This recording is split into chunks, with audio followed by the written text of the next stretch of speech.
Supreme court ने के और पंजाब में 90 दिनों के अंदर इंतखाबात कराने का हुक्म दिया है। अच्छा होता अगर ये सियासतदान फैसला ख़ुद करते और ये बात सुप्रीम कोर्ट तक ना पहुंचती, तमाशा ना लगता और आवाम का टाइम ज़ाया ना होता। लेकिन क्या करे, इन लोगों की वजह से पाकिस्तान इस मुकाम पे खड़ा है। हमें इंडिया, इजराइल और अमेरिका से क्या गिला करें।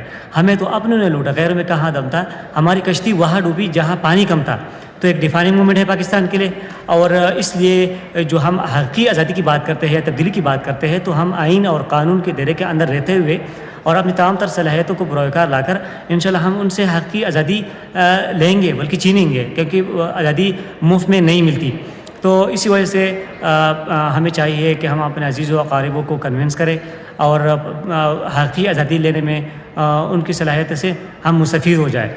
और ज़ाती मफादात को कुचलने का वक़्त है और कौमी मफादात से गले लगाने का वक़्त है। United we stand, divided we fall. Thank you.